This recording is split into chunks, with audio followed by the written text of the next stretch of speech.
Who really were Adam and Eve? Absolutely everything that the ancient world left written for posterity has begun to be confirmed more and more. Although most believe that these are just the inventions of some primitives. The Bible hard copied these writings and changed their meaning, characters, places, deeds, and sacrilege to interpret the exact opposite of how they were written.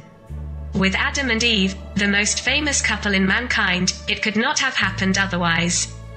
It was imperative that the masters do such a thing because only in this way could man begin to lose confidence in his own strength.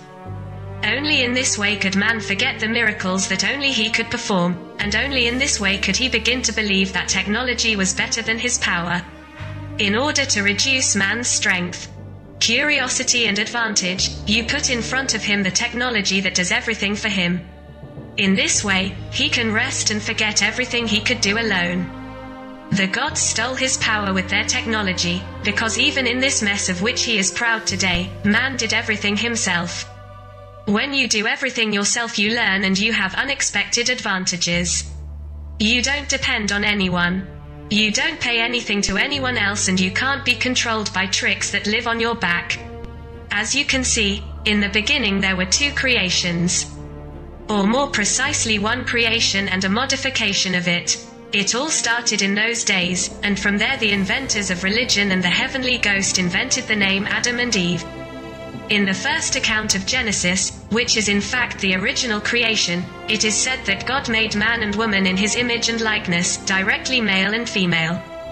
There is no doubt that man and woman were complementary beings from the beginning, because from the very beginning he tells them that they can multiply and rule the earth together.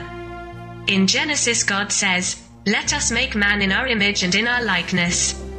And God made man in his own image, in the image of God he made it, he made man and woman. And God blessed him, saying, "Be fruitful, and multiply, and replenish the earth, and subdue it." It is curious how it is possible to tell them that their purpose is to multiply and rule the earth, and then in the whole Bible to accuse them of being too lazy and a sin. As usual, something doesn't work, and we'll see why. In the second story, God makes the man from the peasant. And then from him he makes Eve, as if the peasant were plasticine. Then the Lord God took dust from the earth, and made man, and breathed into his nostrils the breath of life. And man became a living creature. These two lines, which tell how easily the heavenly lure plays with matter, hide an extremely deep myth. No one can create life from the dead earth, no matter how cunning he tells us it is. The genetic god Jehovah did not even exist in those days. And this is evidenced by ancient Sumerian writings and tablets that are thousands of years older than the Bible. There it is said that the gods made man, and these gods were exceptional geneticists. In their labs they enslaved man, taking a piece of the DNA of the real man already existing, from whom they created a being as they wanted to be a slave, working in their place. They called the slave who was to work in their Luluemelu mines. In other words, the gods modified and altered a lot of genes in human DNA in order to make a being that looks against any laws of nature, and nature did not create good labor slaves, but beings who were able to play, experiment, and live in a paradise where they only had to reach out to take what she had prepared for them, for food and rest. After a lot of unsuccessful experiments, the greatest geneticists of the gods, the goddess Ninhursag and Enki, screamed with joy when the first body of the slave came out as they wished. Among test tubes and bottles of liquids, the god Enki holds a new creature in his arms. Ninhursag and Enki decide to name him Adapa. From this name, the church invented Adam and the story of his birth from the peasantry. Their creature was a cross between natural man and alien gods. A genetically adapted creature to be good for hard and exhausting work. This is the reason for the creation of this anomaly of nature. Adapa, the creature of the gods, was good at work. He had hands with which he could hold tools and no judgment, because the Luluemelu slave only needed to know how to work. In its pages, the Bible also confirms the reason why the human slave was created, except that the gods do not appear here as in the Sumerian tablets, but the god Jehovah. And God took the man whom he had made, and put him in the Garden of Eden to dress it and to keep it. So God took him out of the Garden of Eden to work the land from which he had been taken. Now you can better understand that the paradise that the popes are talking about did not really exist for the two poor human creatures made only for work. The church could not write in their book that they were blaming Jehovah for the deeds of other gods who could not accomplish such a great work. Then he invents the making of Adam out of the peasantry by himself. I think it was an unthinkable decision because from the biblical description, it appears that he created a dead body, over which he blows to give it life. In other words, he was not able to create a living being, but a housing in which he put his own spirit so that he could give it life. What this means? It means that he has put a part of his mind in the body. That is why he is so cunning that he knows the thoughts of man. Telepathy is a characteristic of minds that come from the Jehovah's Spirit. Then, taking the dust from the earth, the Lord God made man and breathed life into him, and man became a living being. In reality, Adam is just an empty body made of peasants, in which there was no spark of life. In fact, the meaning of his name confirms this, because it comes from the Hebrew, from the word Adama, which means soil, earth, clay. Immediately after the ghost has finished its great work, it breathes over this body, the breath of life, that is, it gives it a mind, which animates this body, makes it come to life. So Adam, that is, the material body, was Jehovah's creation. This body was from the beginning only a trap for souls. The great creation of the Spirit God was not man, but an empty body in which to draw the soul. In other words, God is creating an avatar, a computer with a brand new memory, a matrix animated by a mind that feeds on it. As for the creation of Eve, religion surpasses itself. This time, the geneticist God no longer uses the peasant, but uses directly Adam's body to extract what he needed to make a body complementary to his own. Thus, he extracts a DNA molecule in the place of which he puts nothing and separates Adam's androgynous body into two bodies of different sexes, as the original man had. God did not make living beings, but made two dead bodies, two avatars into which living entities could enter so that they could be controlled by him. Besides, this is how he boasted that he had made Eve. Then God brought upon Adam a heavy sleep, and if he slept, he took one of his ribs and filled its place with flesh. And the rib, which God had taken from Adam, made he a woman, and brought her unto Adam.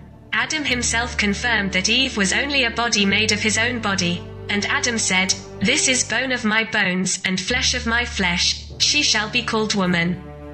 Because she was taken out of man, she will be called a woman, because she is taken from her husband." An imperceptible truth is hidden in these few lines. God makes a body complementary to the first, but he no longer breathes the breath of life as he did with the first body. When you realize this, is it impossible not to wonder what a scam this is? You mean, like, Adam was a dead man who blew his life to give him life, while Eve was made alive. Adam is happy that from his bones a body was made complementary to his own, and when he sees it, he calls that body a woman, not Eve. According to scientific explanations, Eve is a Hebrew word, origin, derived from the form Hawa, which will then be readapted into Greek as Eua and then into ecclesiastical Latin, with the form Hea, which means living being, life. So Eve is not the same as the woman who gives life together, because the woman who gives life together is the feminine-looking body. Life is a living invisible entity, which materializes in a body, not the mother of material beings. As we have seen, life is the soul, and it does not give birth to material bodies. These are just animated carcasses of immaterial beings. They multiply among themselves, and this material world was born from Adam, the first body of a slave made in the laboratories of the gods. Adam named the body woman who was created from his blood. Eve's name appears twice, when the serpent talks to her and when Adam is cast out of heaven. The discussion that the serpent and Eve have in heaven is not the talk between the cherub of heaven and a mortal, but between two higher beings of the same high rank. This aspect emerges from a few verses, in which Adam had no idea that his wife's name was Eve. This name was known only to the masters of heaven, because he gave the name Eve to his wife, only after he was cast out of heaven. And Adam called his wife's name Eve, because she was to be the mother of all living. So Eve is not the woman who married Adam to give birth to mankind, as the idiots who invented religion led us to believe. The one who gave birth to mankind, that is, to bodies, was the woman, while Eve was the mother of all living things. The difference is almost imperceptible, because they brought together two different things under the same appearance. The woman who gives life is the body, and Eve is the soul, the mother of the living, who manifests in material bodies. Why do I say that? Because when the woman's body was created, God did not blow anything on it to give it life. The woman was born alive from the beginning because in that body baptized woman entered the soul that gave her life. That is why she says that she is the mother of all the living. I cannot overlook a series of verses that make it clear that Adam alone was the great achievement of the God of the Jews. Jehovah's only slave was Adam, not Eve. As you can see, only God gave him the commandments to forbid him from touching the tree of knowledge. And God gave commandment unto Adam, saying, Of every tree of heaven thou mayest eat. And of the tree of the knowledge of good and evil thou shalt not eat, for in the day that thou eatest thereof thou shalt surely die. And he said unto Adam, Because thou hast hearkened unto the voice of thy wife, and hast eaten of the tree, of which I commanded thee, saying, Thou shalt not eat, strive to feed on it all the days of your life. The Christian world is convinced that Eve is the head of the wicked, that she is the cause for which mankind has been cursed is at the door of the tent by the creative insane. Here, if you read without listening to the sly words of the popes, you will notice that the cunning of Jehovah was not the creator of Eve. Moreover, the commandment not to eat of the forbidden fruit was given only to Adam. No matter how much you struggle with stomach cramps because of these unbelievable truths, I will prove to you that your God confirms my judgment. And God said, Behold, the man is become as one of us, to know good and evil. And now let him not stretch out his hand, and take of the tree of life, and eat, and live forever. That is why God brought him out of the Garden of Eden to work the earth from which he had been taken. And he drove out the man from the Garden of Eden, and put the cherubim and the flaming sword to guard the way to the tree of life. Have you seen? Only Adam did not have to eat the fruits of knowledge. The good ghost did not want the working slave of the earth to become one of them. Adam did not need to know good and evil in any way, which was really the truth. If he could not have a bad slave, God thinks it is good to take his immortality, because it cuts off his access to the tree of life. So, once again, I must point out that man is mortal because the wicked God has rummaged through his eyelashes again, and created his old age and death. With Eve, things are not as they were told. She has not received any prohibition from heavenly food.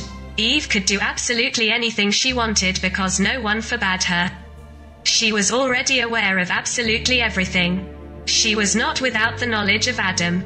From her discussion of the serpent it is clear that this is why the woman, considering that the fruit of the tree is good to eat and pleasing to the eye and worthy of desire, because she knows it, took from it and ate and gave to her husband. And he ate. The paragraph that is completely out of context is the one in which it is said that Eve confirmed to the serpent that God had told them both not to eat. If she had been as foolish as Adam, she would not have known that the fruit of that science would not die, just as Jehovah had lied. The next verse confirms what I said because when God realized what had happened from Adam's words, Eve could only say to Eve, "And the Lord God said to the woman, Why have you done this?" When you ask someone why they did a certain thing or gesture, it means that person knows what they are doing. No one can ask this question to a fool, but to someone who knows why he does it. The reality is that Adam and Eve are just a myth, in which they relate how the ghost changed the original matter by making it mortar to attract living entities. Adam is the symbol of the spirit, and Eve is the symbol of the soul. The first is the God of the material world, of virtuality, and the second is the universal creator materialized in virtuality. His spirit and world are immortal, and his material creation is complementary to him, so he is mortal. The soul and its world are eternal, and eternity is not complementary. The difference between these two words, which everyone considers the same thing, is colossal. All spirits existing in the unseen world, regardless of their nature, are immortal, meaning they cannot live longer than their world lives, while the soul lives everywhere. Because it is eternity itself, man becomes alone what he wants to be. By no means will the cunning God of the Jews come to his aid. The God of Christians has only one purpose: to help him by taking advantage of the ignorance he has imposed on the true man. The shadows make him let himself be guided by the changing mind, which likes their illusions, in order to trick his soul into listening to him. After all, there is no place where you cannot see how all have sold their souls in exchange for the technology and illusions of this sick society created by Jehovah, the biblical God. That is why if you ask him, he will give you absolutely everything, but he will take away your soul, because you will never be a man again. You become a slave to the cars, the money, the functions you love, which you do not want to part with and for which you lie, cheat, cause injustice and humiliation, believing that you are what you have, not what you are. So here's what you worship, all of you who are part of the Jehovah's flock of Christians.